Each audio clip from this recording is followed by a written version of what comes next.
Fernando, bueno, la situación aquí es muy clara. Yo los escuchaba recién lo que ustedes estaban conversando y yo pude hablar con un grupo de policías que estuvieron trabajando aquí de la Policía Federal y que se fueron bastante avanzada la tarde y que estuvieron acompañando al juez Rafecas. Aquí pasó algo muy importante.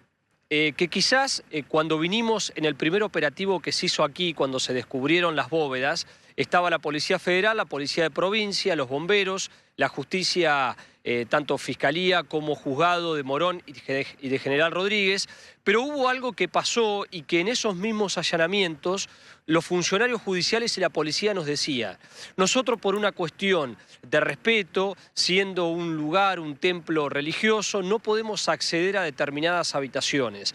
Luego pasaron algunas horas y el ministro de Seguridad de la provincia de Buenos Aires, Cristian Ritondo, dijo exactamente lo mismo. Hubo lugares donde no pudimos acceder. Hoy cuando el juez Rafecas entró a esos lugares que no habían sido de acceso abierto en el allanamiento anterior, descubrieron algo muy importante. Había una habitación donde trabajaba especialmente el obispo Dimonte, que es la gran pieza de este rompecabezas que falta. ¿Qué había dentro de esa habitación? Había correspondencia directa entre José López y el obispo Dimonte. Había documentación de las distintas licitaciones y dinero que se dio tanto para este, entre comillas, monasterio y la obra en la Basílica de Luján. Había una computadora que usaba Dimonte. Bueno, todo eso se lo llevó la Policía Federal en un auto, en un Peugeot azul con vidrios polarizados. Cargaron varias cajas en el asiento trasero y también en el baúl y se lo llevaron directamente al juez. El juez ha convocado un grupo de peritos que se encargan especialmente de revisar cuestiones contables y documentación. De ahí vamos a tener dos respuestas directas, Fernando. Va a haber respuestas con respecto a la remodelación de la Basílica de Luján, una obra de 86 millones de pesos, y también de lo que ocurrió aquí en el convento. En el convento, el primer documento que encuentran, mirá, lo anoté hoy a la tarde, es, mirá la fecha, ¿no? Dice, construcción de vivienda para un capellán, pintura y refacciones. Ese monto es por 153.000 pesos, está firmado el 21 de diciembre del 2006 y luego está aprobado por la resolución 176 del Ministerio de Infraestructura y de la Secretaría de Obras Públicas de la Nación el 9 de marzo del 2007. Este dato había trascendido, pero ahora tenés la documentación. Así que el juez Rafecas va a trabajar especialmente en esto y el vínculo está aprobado. Nosotros mostramos hace unas semanas unas fotografías donde en el cumpleaños de la mujer de José López se festejó aquí dentro del convenio y estaban abrazados López, la mujer, Dimonte y hasta Alicia Kirchner, la actual gobernadora de Santa Cruz y hermana del expresidente. Así que ese vínculo que vimos en las fotos de hace 10 años se ha confirmado hoy cuando el juez pudo ver la documentación. Ignacio, quería preguntarte, y ahora vamos a ir a repasar lo que dijo Rafecas cuando terminó este operativo. Contame cómo está el convento ahora. ¿Está tranquilo? ¿Hay movimiento? Mirá, Fernando, el convento está a oscuras. Nosotros hace un rato aquí con unos compañeros estuvimos girando en la manzana para ver. El convento está en absoluta oscuridad. Hay una pequeña luz en la galería principal. En esta calle donde estamos nosotros está una patrulla de la policía de la provincia de Buenos Aires con 2 oficiales. De vez en cuando pasa la patrulla comunal, pero hasta se ha levantado parte del encintado que estuvo hasta hace unos días. Hoy nosotros estuvimos un poco curioseando, mirando a través de los alambrados y de los paredones a ver si veíamos algún movimiento, y movimiento no se ve. El dato que dio hoy el juez Rafecas no hace más que confirmar lo que nos habían contado algunos vecinos y la información que habíamos chequeado. Siempre aquí se dijo que dentro de este lugar había 5 monjas.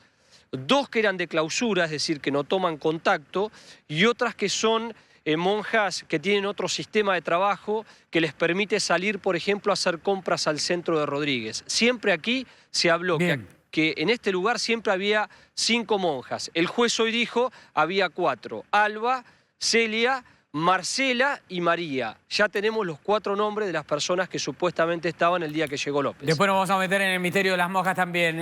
Ignacio, te despido. Gracias desde ahí, desde el convento. Y te despido y vamos a repasar. A ver, ¿qué decía Rafecas de lo que habían encontrado en esta visita en el convento? Se pudo identificar a las otras 2 hermanas penitentes que estaban en la noche de la llegada de López al convento. Se pudo establecer también la disposición de los monitores y dónde sonaba el timbre.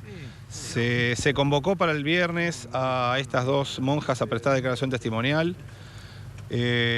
Participaron del acto tanto los abogados de la defensa de López como los 3 representantes de la Oficina Anticorrupción. Y bueno, se cumplió perfectamente con el cometido que se había buscado. ¿Por qué se esperó tanto? Más de un mes, doctor. El objetivo, por lo menos de la perspectiva del juzgado y también de la Fiscalía de la Oficina Anticorrupción, era básicamente establecer posibles vínculos previos entre el convento, el obispo Dimonte y la Madre Superior, la hermana Celia, con José López, que es el imputado. ¿Se llevan algún elemento en ese sentido? ¿Se llevan documentación? Se ha secuestrado de la oficina, de la que era oficina de Monseñor Dimonte, que falleció en abril, se secuestró una CPU, una computadora, que va a ser obviamente analizada, y alguna documentación también vinculada con esta cuestión que yo acabo de decir. ¿La parte de la casa que que en el allanamiento no se vio y ahora sí? Bueno, sí, efectivamente. Todas las dependencias privadas que están en la parte de atrás del monasterio no habían sido inspeccionadas en ese momento y ahora se hizo una revisión exhaustiva y completa. ¿Estás satisfecho, doctor, con el operativo? Sí, estamos perfectamente satisfechos, sobre todo a partir de lo que había sido solicitado por la Oficina Anticorrupción, y se cumplió perfectamente bien. ¿Cómo sigue ahora? ¿Cómo siguen los pasos ahora? Bueno, mañana declara el primer denunciante, el señor Jesús Ojeda. Va a prestar declaración testimonial porque él además fue testigo del acta, del primer procedimiento, y el viernes declaran a las 2 hermanas que habían estado también en la casa. Entonces, que han secuestrado documentación, ¿qué puede aportar a la causa específicamente este material? Bueno, básicamente son documentos que demuestran la relación previa, al menos de 10 años atrás, entre el monasterio o el convento y sus autoridades y la Secretaría de Obras Públicas. Doctor, disculpe, entonces, ¿cuántas monjas había la noche de...? 4, sí. ¿Quiénes eran entonces? La madre Alba, la hermana Celia, más la hermana Marcela y la hermana María. A ver, se encontró documentación suficiente como para vincular 10 años entre el monasterio y el poder kirchnerista. ¿Qué es lo que más, Nacho, vincula esta relación con lo que se encontró? Bueno, tiene que ver con las obras que habilitaban a través del Ministerio de Planificación y de la Secretaría de Obras Públicas de López para el obispo Rubén Dimonte. En los documentos que encontró Rafecas se prueban precisamente estos 10 años de relación. No es que es algo que había empezado de un momento para el otro, sino que fíjense que estuvo 12 años en su momento el secretario de Obras Públicas a cargo de la Secretaría. Bueno, de esos 12 años, 10 estuvo con relación con Dimonte. Directamente. Directamente. En los documentos hay pedidos de obra de Dimonte para López. Hay pedidos de obra. Hay documentos y cartas de Dimonte, como recién contaba González Prieto, hacia López, pero lo más importante es que estamos hablando de montos que llegan a los cientos de miles de pesos. Por ejemplo, en una de las facturas había una obra habilitada por 70.000, que en realidad no es que son facturas, sino que son permisos de obra.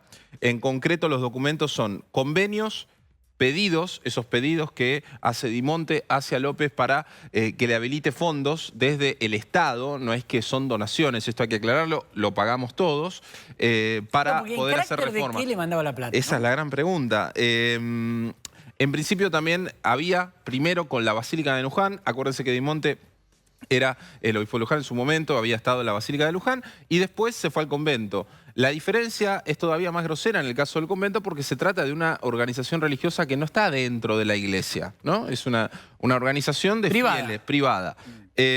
A pesar de eso, seguía recibiendo fondos del Estado.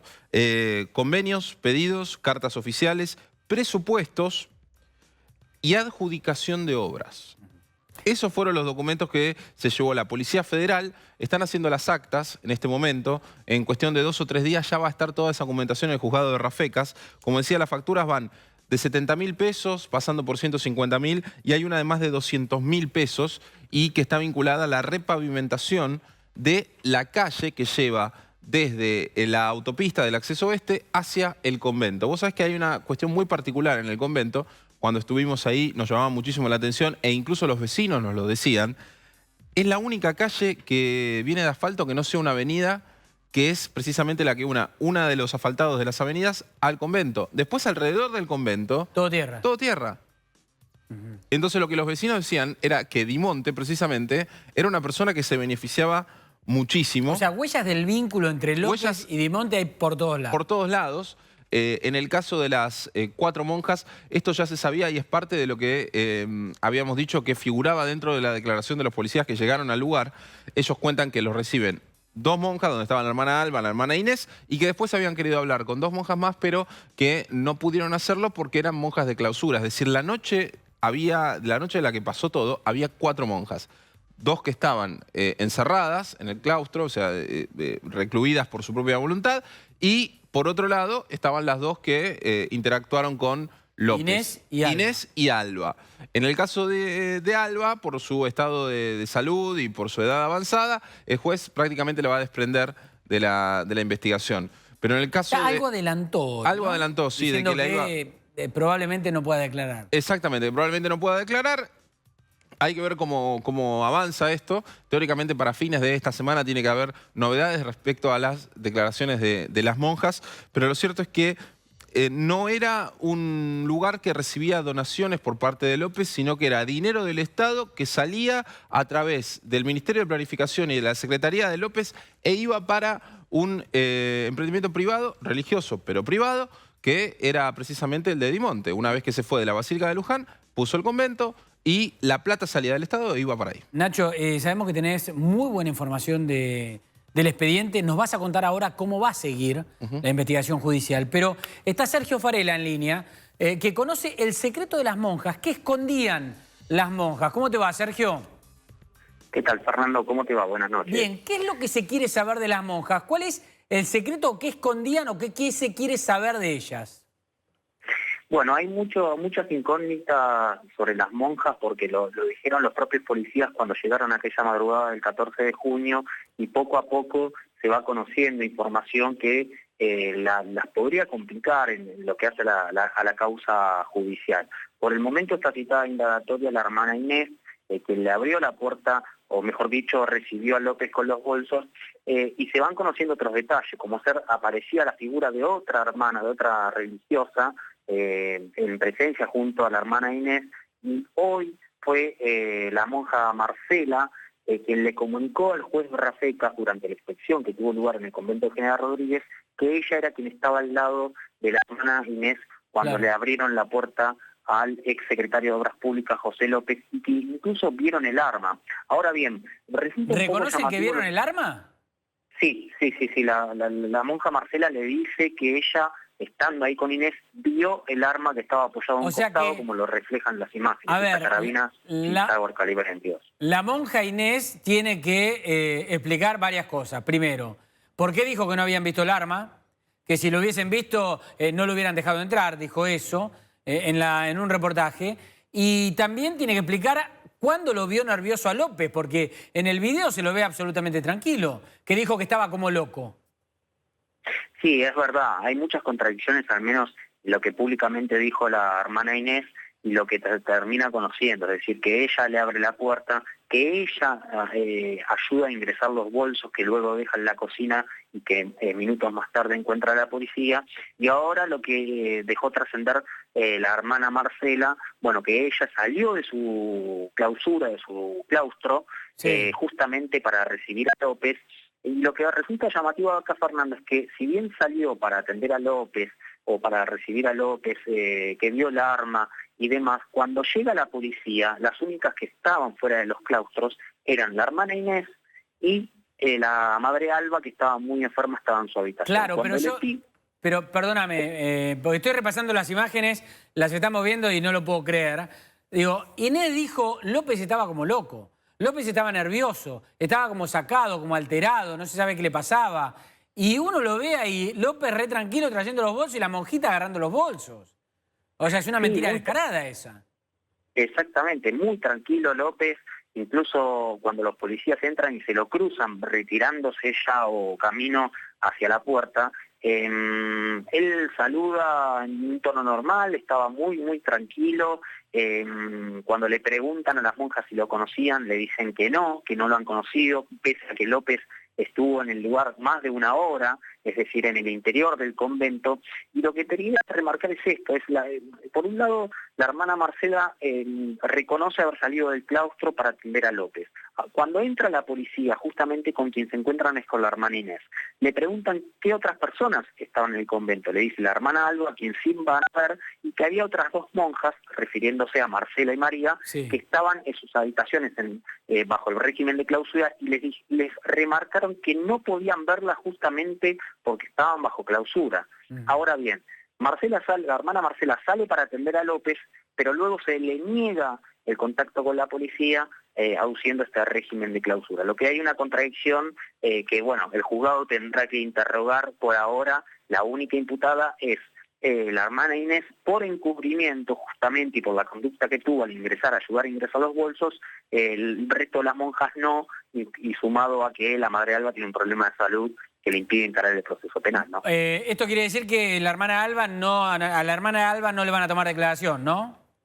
No, seguramente ya la consideración al menos que hizo a primera vista hoy el juzgado es que padece de problemas serios de salud, su avanzada edad, y que no podría afrontar un proceso penal. Está encaminado, sí, un estudio del cuerpo médico forense que terminará de determinar si ella puede ser investigada o no por sus problemas de salud, ¿no? ¿Cuánto hace que murió Di Monte? Ayúdame, Nacho. ¿Cuánto hace que murió Di Monte? Y murió este año. Este año, ¿no? Sí, murió este año, a principios de este año. En principio, en abril. Abril. Ahí me confirman en abril.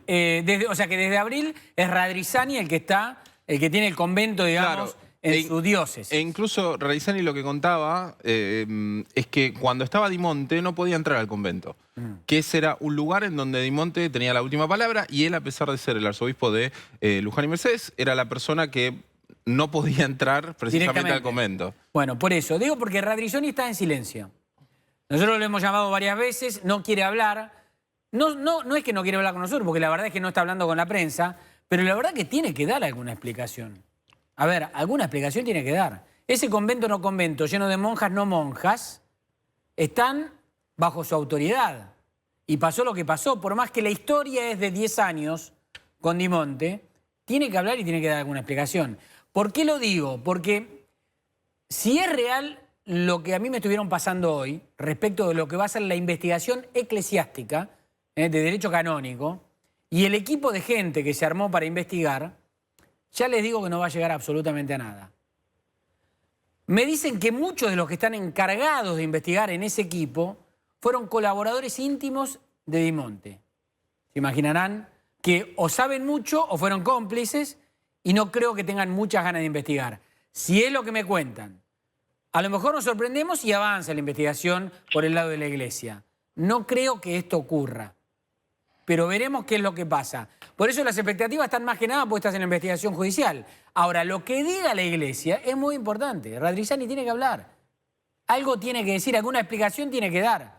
Desde abril, que Di Monte ya no está más, no es responsable del convento que él armó y todo lo que armó, lo armó él, pero ahora es usted el responsable. Lo que está pasando ahí, todo lo que vemos, la verdad que la cara la tiene que dar usted. No está hablando con la prensa. Efectivamente, habló al principio, dijo alguna que otra cosa con muy poco interés y sin mucha información, pero ahora no está hablando. Y la verdad que tiene que dar la cara. No le queda otra. La monjita la van a tener que dar a la justicia. Tiene que dar más de una explicación. porque están involucradas en una cuestión grave. Pero la iglesia también tiene que dar alguna explicación. Sergio Farela, entonces, quedamos en que Alba no va a declarar, sí las otras monjas. Exactamente. Inés está citada, Fernando, para la primera semana de agosto, junto con 2 testaferros considerados en investigación de esa forma.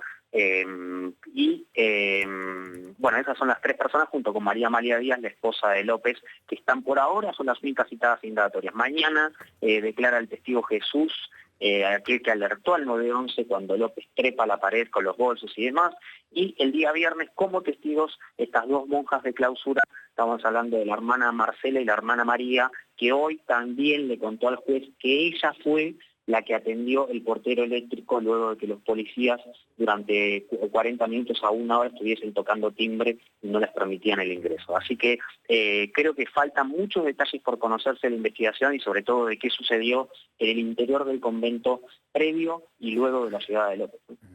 Muy bien. Sergio Farela, muchas gracias. Un abrazo. Hasta luego. Nacho, insisto con esto. A mí me pasaron una información respecto de quienes van a encarar la investigación que la Iglesia se propone ahora, ¿no? A través de derecho canónico. Y da la sensación que si esto es así, son todos o muchos de los que van a investigar hombres que estuvieron muy cerca de Dimonte y muy cerca del convento. Imagínense las ganas que le pueden poner a la investigación para descubrir de lo que fueron parte.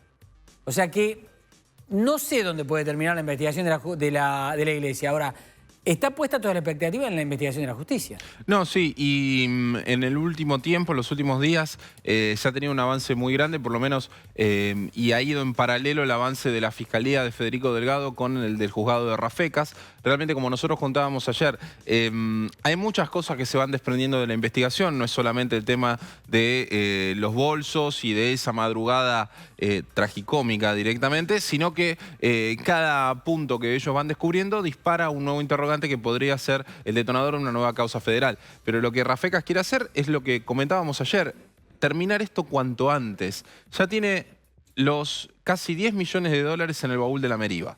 A esto se le suma lo que cotizaron la casa de Dique Luján, que a pesar de ser de galera para el juez es de López y vale $1 millón. Ya tenemos 11 millones de dólares que se suman la casa más lo que había en el baúl. Después tenemos los vínculos con el monasterio en donde apareció todo esto y esos vínculos... ¿Cuáles son los personajes que aparecen en estos vínculos? Bueno, los vínculos son Julio De Vido, que estaba a cargo del ministerio del cual dependía la secretaría de López, López, Dimonte y en algunos momentos también la hermana Alba como la persona que manejaba y administraba todo junto con Dimonte. De hecho, no es casualidad que en el dormitorio de la hermana Alba estaba todo el centro monitoreo de todo el sistema de seguridad que había adentro del convento. Eso es lo que yo no me pregunto. Una monja que tiene 94 años.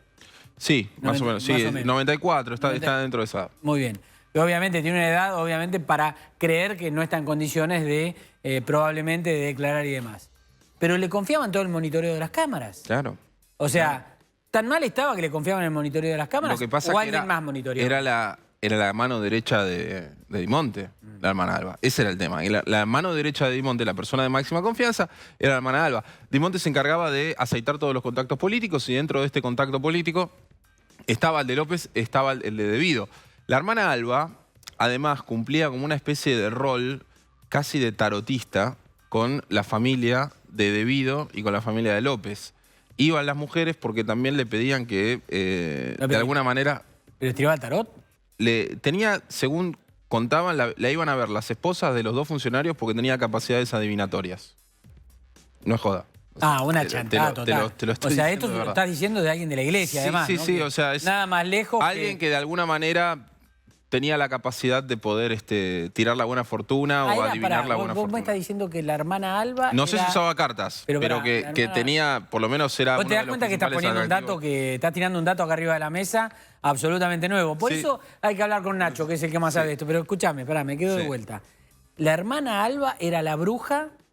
No sé si la bruja, pero pues sí... yo lo digo yo. Vos lo decís vos. Sí, pero era una persona que las mujeres de los 2 funcionarios, De Vido y López, tenían mucha predisposición para hablar porque era capaz de adivinar el futuro y de dar consejos acerca de cosas que podían llegar a pasar. A ver, hasta donde yo tenía, Di Monte sí era una especie de confidente del matrimonio de Vito a raíz de una tragedia familiar que sufrieron. Y el de López también, era como una especie de consejero matrimonial. Pero que la hermana Alba era la bruja de las dos mujeres.